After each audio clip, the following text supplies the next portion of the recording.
अस्सलामुअलैकुम प्यारे नाज़रीन, प्यारे बच्चों, आप सभी का इस्तकबाल है। आप सभी का खैर मक़दम है इस यूट्यूब चैनल पे। प्यारे बच्चों, मैं उम्मीद करता हूँ कि आप लोग अच्छे होंगे, बेहतर होंगे और आपकी पढ़ाई बेहतरीन तरीके से चल रही होगी। जैसा कि आपको पता भी है कि माक़बल में बहुत सारे असवाक यानी क्लास 11 का कहकशां हिस्सा अव्वल का बहुत सारे क्लास से पढ़ा दी गई, यानी बहुत सारे सबक पढ़ा दिए, जिसमें से 11 सबक मुकम्मल कर दिया गया। आज जो हम पढ़ने वाले हैं 12वां सबक आज से शुरू होगा, यानी कि आज जो हम पढ़ेंगे 12वां सबक। इसके अंदर यानी कि सबक नंबर 12 के अंदर हम पढ़ने वाले हैं ड्रामा के बारे में, यानी कि ड्रामा के बारे में जानेंगे कि ड्रामा क्या चीज़ें होती है और फिर ड्रामा निगार कितने लोग हैं और ड्रामा को आगे बढ़ाने में कितने लोगों का योगदान रहा। इस तरह से आज जो है हम मुकम्मल ड्रामा के बारे में जानेंगे। फिर उसके बाद आपके जो किताब के अंदर है इम्तियाज़ अली ताज साहब और इनका लिखा हुआ अनारकली ड्रामा जो है, ये अगले वाले सबक में इंशाल्लाह हम पढ़ेंगे। तो चलिए शुरू करते हैं। बेला ताख़ीर शुरू करने से पहले आपसे एक छोटा सा दरख्वास्त है कि आप वीडियो को लाइक और शेयर ज़रूर कर दीजिए, क्योंकि हर वो बच्चा जो अपनी ज़रूरतें महसूस करता है तो 2026 में 11th क्लास का एग्ज़ाम देगा, तो फिर उसके लिए तो ये समझ ली कि अमरी जल से कोई कम नहीं है। समझ रहे ना? तो आप ऐसे बच्चों तक ज़रूर शेयर कर दीजिए ताकि वो फ्री ऑफ कॉस्ट आकर यहाँ से अपनी तैयारी मुकम्मल कर ले। समझ रहे हैं? चलिए तो देखते हैं। कहते हैं बाबू, दुनिया के कदीम अदब के इब्तिदाई नमूने शेरी ड्रामे की शक्ल में मिलते हैं। यूनानी और संस्कृत अदब में तख्लीक़ व तनक़ीद की तमाम इब्तिदाई रिवायतें ड्रामे ही से मुताल्लिक़ रही है, लेकिन उर्दू में ड्रामा निगारी की किसी कदीम रिवायत का सुराग अब तक नहीं मिल सका। क्या कहा यहाँ पे कि ड्रामा जो है यूनानी और संस्कृत अदब में तख्लीक़ व तनक़ीद की तमाम इब्तिदाई रिवायतें ड्रामा ही से मुताल्लिक़ रही है। समझ रहे ना? गोया कि इसका इब्तिदाई जो मिलती है, जो चीज़ें मिलती है वो कहाँ से? यूनानी और संस्कृत अदब में ही इसकी तख्लीक़ व तनक़ीद की इब्तिदाई दौर मिलता है। उसके बाद फिर क्या हुआ? लेकिन उर्दू में ड्रामा निगारी की किसी कदीम रिवायत का सुराग अब तक नहीं मिल सका। मतलब कहने का अर्थ यह है कि ड्रामा जो है वो इसकी इब्तिदाई शुरुआत जो हुई वो कहाँ से हुई? यूनानी और संस्कृत अदब के अंदर हुई। समझ गया ना? ये उर्दू के अंदर कहीं से भी ये समझ में नहीं आता है कि ये जो ड्रामा जो इसकी इब्तिदा जो हुई वो किसके अंदर? उर्दू के अंदर इब्तिदा हुई थी। इस तरह का कोई भी रिवायत, इस तरह की कोई भी बातें समझ में नहीं आती और कहीं भी इसका जिक्र भी नहीं देखने को मिलता है। उसी को साहिब किताब ने कहा कि लेकिन उर्दू में ड्रामा निगारी की किसी कदीम रिवायत का सुराग अब तक नहीं मिल सका। उर्दू में ड्रामा निगारी अहद जदीद की देन है। उर्दू में ड्रामे की इब्तिदा का सहरा औध के नवाबों के सर है, जहाँ तहज़ीबी और मुआशरती ज़वाल की एक दिलचस्प जलवागिरी अदबी तख्लीक़ात के आईने में मिलती है। मतलब ये कहते हैं कि उर्दू के अंदर जो आप ड्रामा निगारी देखते हैं, ड्रामा निगारी जो किया जा रहा है, तो ये नवाबों के देन है। ये औध के जो नवाब जो लोग थे तो उन्हीं का देन है, और इसका जो है इसका सर जो जाता है वो कहाँ जाता है? इन्हीं नवाबों के हाथ में जाता है। समझ रहे हैं? उसके बाद कहते हैं जलवागरी अदबी तख्लीक़ात के आईने में मिलती है। आगे कहते हैं शुजाउद्दौला की अदब व सक़ाफ़त से मोहब्बत ने दिल्ली के मुकाबले में लखनऊ को शेर व अदब का मरकज़ बनने में जो सहूलत अता की, उसी का उरूज आखिरी नवाब वाजिद अली शाह अख्तर की शख्सियत में देखने को मिलता है। क्या कहा यहाँ पर कि शुजाउद्दौला की अदब व सक़ाफ़त से मोहब्बत ने दिल्ली के मुकाबले में लखनऊ को शेर व अदब का मरकज़ बनने में जो सहूलत अता की। मतलब क्या? शुजाउद्दौला ये कहाँ के? दिल्ली के मुकाबले में ये गोया कि ये जो थे तो इन्होंने अदब और सक़ाफ़त से जिस तरह से मोहब्बत इन्होंने की, तो गोया कि क्या कहते हैं, दिल्ली के मुकाबले में अदब का जो रिवाज और जो कहते हैं चलन जो हुआ अदब के मुकाबले में लखनऊ में ज़्यादातर ये होने लगा। उसी को साहिब किताब ने लिखा है कि शुजाउद्दौला की अदब व सक़ाफ़त से मोहब्बत ने दिल्ली के मुकाबले में लखनऊ को शेर व अदब का मरकज़ बनने में जो सहूलत अदा की, उसी का उरूज आज आखिरी नवाब वाजिद अली शाह अख्तर की शख्सियत में देखने को मिलता है। मतलब ये कह लीजिए कि लखनऊ के अंदर शुजाउद्दौला की जब हुकूमत थी तो इन्होंने अदब व सकाफ़त से मोहब्बत तो की, और मोहब्बत करने के बाद फिर क्या हुआ, इसको ये बुलंदियों तक लेकर गए। लेकिन क्या हुआ, आखिरी इसका उरूज जो हुआ, क्या कहते हैं उरूज, ये वाजिद अली शाह अख्तर की शख्सियत में देखने को मिलता है। यानी कि जो और आगे बढ़ा तो ये कब हुआ, वाजिद अली शाह के ज़माने में देखने को मिला। समझ रहे हैं ना, गोया कि इन्होंने गोया कि कह लीजिए शुरुआत की, और यहाँ पे आकर ये इसका उरूज हुआ और काफ़ी ज़्यादा बुलंदो बाला हुआ इसका। आगे कहते हैं बाबू, वाजिद अली शाह ने रामलीला के बजाय कृष्ण लीला की तरफ तवज्जो की और नाटक, नौटंकी और सवांग की एक मिली जुली शक्ल रहस की इजाद की। क्या है, मिली जुली नाटक, नौटंकी और सवांग की एक मिली जुली शक्ल रहस, समझ गए ना, रहस उसका नाम दिया, ये इसको इजाद की। उसके बाद कहते हैं वाजिद अली शाह इन रहसों में खुद भी रक़्स और अदाकारी करते थे। रक़्स के मतलब क्या होता है, नाचना, और अदाकारी का मतलब होता है दिखाना। समझ गए ना, रक़्स और अदाकारी करते थे। 1843 ईस्वी में रहस का कहा, 1843 ईस्वी में रहस राधा कन्हैया के स्टेज होने की बात सामने आती है। हालांकि उस ड्रामे का जो पहला नुस्खा दस्तयाब है वो 1861 ईस्वी का है। कब का है बाबू, वो 1861 ईस्वी का वो पहला नुस्खा जो है जो दस्तयाब है वो कब का है, 1861 ईस्वी का है। समझ रहे हैं ना, अरे बात समझ में। उसके बाद कहते हैं वाजिद अली शाह के रहस शाही स्टेज पर हुआ करते थे। शाही स्टेज का मतलब ये हुआ कि बादशाहों के स्टेज पर हुआ करते थे इनके ड्रामे।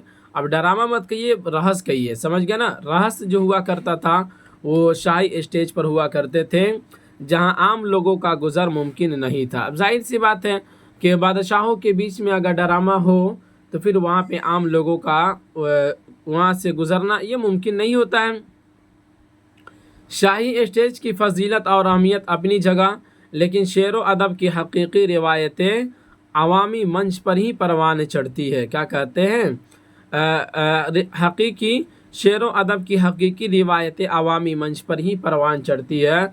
साहिब किताब ने यहाँ पर ये लिखा कि भले एक अलग सी बात है कि रहस जो था, यानी कि वाजिद अली शाह के रहस जो थे वो शाही स्टेज पर हुआ करते थे, लेकिन शेर हो गया, अदब हो गया, इसी तरीके से ड्रामा जो हो गया तो ये परवान जो चढ़ता है, और ये जो मकबूल जो होता है तो मकबूल होने के लिए, परवान चढ़ने के लिए अवामी स्टेज का सहारा लेना बहुत ज़रूरी हो जाता है। चूँकि बिना अवाम के सहारा के ये जो है वो मुकम्मल नहीं हो सकता। चूँकि अवाम क्या है, वो पूरा पब्लिक है, और बादशाह उतने ज़्यादा थोड़ी ना होते हैं, ये तो गिने चुने होते हैं। तो उनकी मजलिस में ये जो हो तो ये एक अलग सी बात है, उसकी भी फजीलतें हैं, ठीक है ना। लेकिन आमतन शेर व अदब की जो आम मकबूलियत होती है, जो हर किसी की नज़र में हो, वो अवामी मंच पर ही मुमकिन है, उसके अलावा दूसरा कोई भी मंच पे मुमकिन नहीं है। लखनऊ के अहले कलम और ड्रामे के शायकीन के लिए सैयद आगा हुसैन अमानत लखनऊई ने इंदर सभा की दाग बेल रख कर स्टेज को आवाम तक पहुंचाया। लखनऊ के अहले कलम यानी लखनऊ के जो राइटर थे, जो लिखने वाले लोग थे, और ड्रामे के शायकीन जो लोग थे, और ड्रामे के शायकीन लोगों के लिए अहले कलम ने क्या किया, सैयद आगा हुसैन अमानत लखनऊई ने, ये कौन थे, सैयद आगा हुसैन, ये ड्रामा निगार थे, वो गोया कि लिखते थे। इंदर सभा की दाग बेल रख कर स्टेज को आवाम तक पहुंचा दिया। मिर्ज़ा अमानत ने 1853 ईस्वी में उसे पहली बार स्टेज कर लिया था। लखनऊ में शाही स्टेज और इंदर सभाओं के उरूज पर पहुंचने के साथ ही दीगर मौज़ूआत पर मुश्तमिल ड्रामे भी आज़ादाना तौर पर लिखे जाने लगे। ऐसे ड्रामों की बेहतरीन मिसाल केशव राम भट्ट के 3 ड्रामे हैं, सज्जाद व संबल, अंधों की आँख और शमशादो शोषण वगैरह वगैरह। ये क्या है भाई, ऐसे ड्रामों की बेहतरीन मिसाल है जिनको कभी भी भुलाया नहीं जा सकते हैं। समझ गए ना।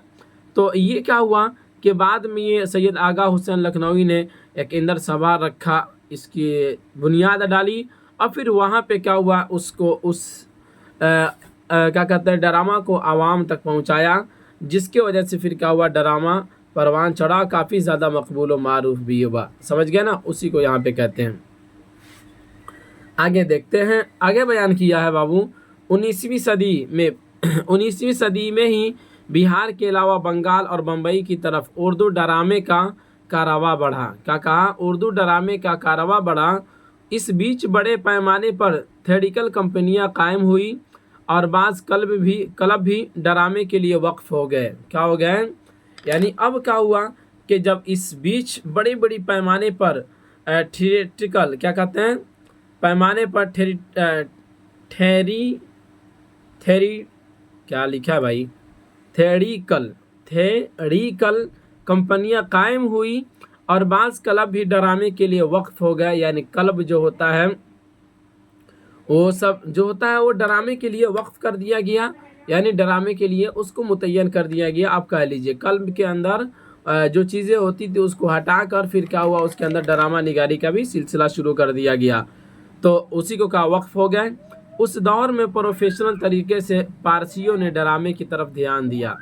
प्रोफेशनल यानी कि कह लीजिए एक प्रोफेशनल तरीके से और एक बुलंद, क्या कहते हैं, प्रसिद्ध होने की वजह से कह लीजिए पारसी जो लोग थे तो उन्होंने ड्रामा की तरफ ध्यान दिया। 19वीं सदी की आखिरी 20-25 वर्षों में जो चंद मशहूर ड्रामे स्टेज किए गए और जिनकी अदबी कदर व कीमत आज भी कायम है, वो है बेनज़ीर बद्र मुनीर। क्या है, बेनज़ीर बद्र मुनीर, ये ड्रामा का नाम है। इसके लिखने वाला राइटर कौन है, रौनक बनारसी है। कौन है बाबू, रौनक बनारसी। एक और ड्रामा निगाहे गफलत, जिसके लिखने वाला तालिब बनारसी। मुरक्के लैला मजनू, मिर्ज़ा हादी रुसवा, तिलिस्मात सुलेमानी, बुज़ुर्ग लाहौरी वगैरह वगैरह। मतलब ये कहा कि जिनकी अदबी कदर व कीमत आज भी कायम है। 19वीं सदी के आखिरी 20-25 वर्षों में जो चंद मशहूर ड्रामे स्टेज किए गए और जिनकी अदबी कदर व कीमत आज भी कायम है, वो ये है नज़ीर बद्र मुनीर, जिसके राइटर कौन है, लिखने वाले रौनक बनारसी है। निगाहे गफलत तालिब बनारसी है। मुरक्के लैला मजनू, मिर्ज़ा हादी रुसवा, तिलिस्मात सुलेमानी, बुज़ुर्ग लाहौरी वगैरह हैं। समझ रहे ना, तो ये ऐसा है जो आखिरी सदी यानी 19वीं सदी के आखिरी में 20-25 ड्रामे किए गए थे, जिनमें से कुछ का नाम यहाँ पर जिक्र किया है, वो काफ़ी ज़्यादा मशहूर व मारूफ भी हुआ।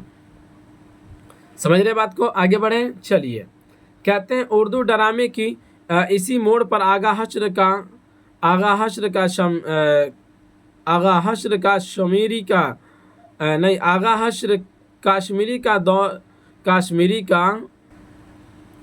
कहते हैं उर्दू ड्रामे के इसी मोड़ पर आगा हश्र काश्मीरी का विरद मसूद होता है। आगा हश्र काश्मीरी 20वीं सदी के, क्या कहते हैं, ये आगा हश्र साहब जो थे ये 20वीं सदी के साहिब तर्ज लिखने वालों में शामिल है। यानी कि जो ड्रामा जो लिखा गया ये कब, 20वीं सदी के अंदर जो था, वो 20वीं सदी के अंदर इसका नाम इनका आता है आगा हश्र का। उसके बाद कहते हैं उर्दू ड्रामे की तारीख़ जब किसी एक नाम की तलाश में निकलती है तो आगा हश्र के अलावा कोई दूसरी शख्सियत नहीं मिलती। यानी कि कह लीजिए कि उर्दू ड्रामा जो है यूनानी और संस्कृत अदब ही में इसकी इब्तिदा की गई, लेकिन उर्दू में लाने के लिए अगर किसी का नाम लिया जाता है तो आगा हश्र ही का नाम लिया जाता है। और आगा हश्र ने ही गोया कि कह लीजिए उर्दू के अंदर ड्रामा निगारी की शुरुआत की थी।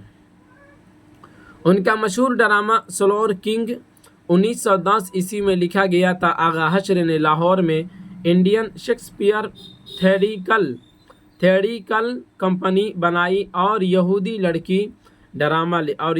की लड़की ड्रामा लिखा, जिससे उनकी शोहरत में इजाफा हुआ। समझ रहे हैं ना, थिएट्रिकल कंपनी बनाई इन्होंने इंडियन शेक्सपियर में, और फिर वहाँ से यहूदी की लड़की एक ड्रामा लिखा, जो जब ये शाये हुआ तो फिर क्या हुआ, काफ़ी ज़्यादा इसकी शोहरत भी हुई। और 1930 ईस्वी में रुस्तम व सोहराब इन्होंने ड्रामा एक लिखा, जिसका नाम का रखा गया रुस्तम व सोहराब। ड्रामा तहरीर हुआ 1996 से लेकर 1935 ईस्वी के बीच, यानी कह लीजिए 1935 से लेकर 1996 के बीच जो है, एक के बाद दिगरे उनके 33 ड्रामे और 6 फिल्में सामने आई। ان کے ایک ڈرامے سینکڑوں بار اسٹیج ہوئے، ان کے ایک ایک ڈرامے جو ہے وہ سینکڑوں بار اسٹیج ہوئے۔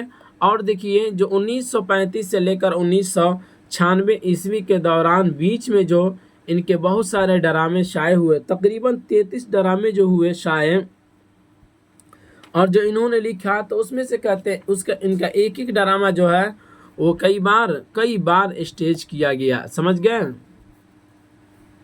آگے کہتے ہیں جب آغا حشر کی شہرت آفتاب نصف النہار کی طرح تھی، ایک ایسا ڈرامہ لکھا جاتا ہے جس نے اردو ڈرامے کی تاریخ میں ایک نئے دور کا آغاز کر دیا۔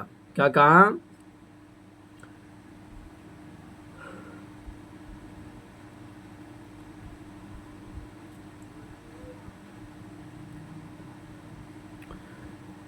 اس کا مطلب یہ کہتے ہیں کہ آغا حشر کی شہرت جو تھی نا وہ آدھے دن کی، یعنی سورج نکلتا ہے تو دیکھتے ہیں نا کس طرح سے دن نکل جاتا ہے، تو اس طرح سے ان کی شخصیت بھی ہے، سمجھ رہے ہیں نا۔ تو گویا کہ انہوں نے اردو ڈرامے کی تاریخ میں ایک نئے دور کا آغاز انہوں نے کیا ہے۔ 1922 عیسوی میں لاہور کے ایک 22 برس کے نوجوان امتیاز علی تاج نے انارکلی نام سے ایک ڈرامہ لکھا جس کی اشاعت کوئی 10 برسوں کے بعد ہوئی۔ کب ہوئی تھی؟ 10 برسوں کے بعد ہوئی۔ تاج نے خود اسے اسٹیج بھی کیا، ایک ایسی کہانی جس کا کوئی تاریخی ثبوت نہیں ہو، لیکن عام لوگوں کے درمیان اس کی مقبولیت سچے واقعے کی طرح قائم ہوا۔ یعنی کہ انہوں نے جو ایک انارکلی کے نام سے جو انہوں نے ڈرامہ لکھا تو بہرحال اس کی حقیقت نہ ہو، لیکن عام لوگوں کے درمیان اس کی مقبولیت جو ہے وہ سچے واقعے کی طرح موجود ہے، سچے واقعے کی طرح قائم آج بھی ہے، یعنی لوگوں نے اس کو کافی زیادہ پسند کیا۔ ٹھیک، انارکلی کی یہی طاقت ہے، مکالمات، تصادم، کردار نگاری، کشمکش اور تجسس، گیت اور سنگیت، ڈرامائیت اور موضوع کے اعتبار سے بے مثل اسلوب۔ کون سا ایسا جزو ہے جسے انارکلی میں ڈرامہ نگاری نے بلندی تک نہیں پہنچایا؟ کیا کہا کہ کردار نگاری، کشمکش، تجسس، گیت اور سنگیت، ڈرامائیت اور موضوع کے اعتبار سے بے مثل اسلوب۔ کون سا ایسا جزو ہے جسے انارکلی میں ڈرامہ نگار نے بلندی تک نہیں پہنچایا؟ یعنی کہ انارکلی جو انہوں نے ڈرامہ لکھا ہے اس کے اندر ہر چیز کو ڈال رکھا ہے، ہر جز کو، ہر چیز کا تھوڑا نہ تھوڑا بو اس کے اندر پایا جا رہا ہے۔ انارکلی کو جو انہوں نے ڈرامہ جو لکھا ہے نا، اس کے اندر ہر چیز کا نقشہ اس کے اندر کھینچا ہے، سمجھ گئے نا۔ اسی کو صاحب کتاب نے لکھا ہے، کون سا ایسا جز ہے بے مثل اسلوب، یعنی ایسا اسلوب انہوں نے اختیار کیا ہے جس کی کوئی مثالیں نہیں دی جا سکتی ہے۔ انارکلی میں ڈرامہ نگار نے بلندی تک پہنچایا ہے۔ آگے کا آغا حشر اور امتیاز علی تاج کے بعد ڈرامہ نگاروں میں حبیب تنویر، سید عابد حسین اور محمد مجیب کے نام اہمیت کے حامل ہے۔ اسی زمانے میں اردو کے دیگر ادیب اور شاعروں نے بھی ڈراموں کی طرف توجہ کی۔ سعادت حسن منٹو آؤ، راجندر سنگھ بیدی، سات کھیل ابراہیم جلیل، اجالے سے پہلے رشید جہاں، بچوں کا خون، عصمت چغتائی یعنی دھانی بانکے، اس سب ڈرامہ کا نام اور جنہوں نے ڈرامہ لکھا ہے ان کا نام کو اردو ڈرامے کی تاریخ میں بھلایا نہیں جا سکتا۔ مطلب یہ سات کھیل جو ہے راجندر سنگھ بیدی کا لکھا ہوا ہے، ٹھیک ہے نا، تو یہ ہے ڈرامہ ہے جس کو بھلایا، اور اس کے علاوہ جتنا بھی رشید جہاں، بچوں کا خون، عصمت چغتائی انہوں نے لکھا دھانی بانکے، تو یہ سب جتنی بھی ڈرامہ نگار ہیں تو وہ ڈرامے انہوں نے پیش کیے جس کو کبھی بھی اردو کے تاریخ سے نکالا اور بھلایا نہیں جا سکتا۔ بابو سمجھ گئے؟ آزادی کے بعد ابھرنے والا ڈرامہ نگاروں میں ڈاکٹر محمد حسن، زاہدہ زیدی، ساجدہ زیدی، شمیم حنفی، کمال احمد اور ظہیر انور کی خدمات سے انکار نہیں کیا جا سکتا ہے۔ ڈرامہ اور اسٹیج لازم و ملزوم ہے، اسی لیے ڈرامے کے عناصر ترکیبی میں اسٹیج کی ضرورتوں کو شامل تصور کیا گیا۔ قصہ اور پلاٹ کے ساتھ مکالمے، کردار، تجسس، تصادم، نقطہ عروج اور انجام کو اس صنف میں زیادہ اہمیت حاصل ہے۔ کرداروں کے درمیان جس قدر ٹکراؤ کے مواقع آئیں گے اسی قدر فنی استحکام کی صورت پیدا ہوگی۔ ڈرامہ اسی وقت کامیاب المیہ بن سکتا ہے جب تصادم انتہائی حالت میں ہو. یعنی کہ کہتے ہیں کہ دیکھیے ڈرامہ کی مقبول ہونے کے لیے اور کیا کہتے ہیں اس کو کامیاب ہونے کے لیے یہ اسی ایک شرط ایک چیز ضروری ہے کہ جس چیز کے متعلق کیا کہتے ہیں ڈرامہ کیا جا رہا ہے نا تو اس کی تصادم یعنی اس کی اپوزٹ جو ہے وہ عروج پر ہو, بلندیوں کو. جیسا کہ دیکھ لیجیے اگر سماج کو اچھا بنانے کے پرتی اگر کوئی ڈرامہ لکھنا ہے تو ظاہر سی بات ہے اس کے اندر جو ہے اتنی زیادہ برائیاں پھیل گئی ہے, تب جا کر پھر کیا ہوگا کہ ڈرامہ جو ہے وہ ایک بہت اس کی استحکام اس کے اندر پیدا ہو سکتی ہے, وہ کافی زیادہ معروف و مقبول بھی ہو سکتا ہے. چونکہ حالات جو ہوتی ہے نا, دیکھیے حالات کے برخلاف جب کوئی کام ہوتا ہے نا وہ پوزیٹیو ہی کی نہ ہو تو پھر کیا ہوتا ہے وہ اس کا مان بھی ہوتا ہے. جیسے کہ مان لیجئے آج کے دور میں لوگ بہت سارے لوگوں کے نظریہ اور فطرت یہ بن چکا ہے کہ وہ نمازیں نہیں پڑھتے ہیں, سمجھ رہے نا. تو آج کے دور میں نماز پڑھنا یہ بہت بڑا مشکل کام ہے, اور آج کے دور میں ہم کہتے ہیں نا اچھا کام کر لینا یہ بہت مشکل کام ہے. تو ظاہر سی بات ہے یہ اس اعتبار سے ہے کہ اس کا تصادم یعنی اس کا اپوزٹ جو ہے یعنی کہ نماز کا نہ پڑھنا اور برائیوں کا عام ہو جانا یہ کافی زیادہ پھیل چکا ہے. تب جا کر یہ کافی زیادہ اس پریشانیاں ہو رہی ہے. تو اسی کو یہاں پہ صاحب کتاب نے کہا کہ اگر ٹکراؤ کے موقع آئیں گے نا تو پھر کیا ہوگا, ڈرامے کی استحکام اور مقبولیت بھی ہوگی اور اس کو مضبوطی بھی ملے گی اور وہ مضبوط بھی ہو جائے گا. اسی کو صاحب کتاب نے یہاں پہ بڑی اچھے سے لکھا ہے, کرداروں کے درمیان جس قدر ٹکراؤ کے مواقع آئیں گے اسی قدر فنی استحکام کی صورت پیدا ہوگی. ڈرامہ اسی وقت کامیاب المیہ بن سکتا ہے جب تصادم انتہائی حالت میں ہو. سمجھ گئے بابو؟ تو یہ رہا ڈرامہ کے متعلق کچھ معلومات جس کو آپ کے درمیان پیش کیا گیا. امید کرتے ہیں کہ آپ کو سمجھ میں آیا ہوگا. تو چلیے اب اجازت دیجیے, پھر ملیں گے ہم اگلے والے سبق میں. اسی پر اختتام کرتے ہیں. خدا حافظ.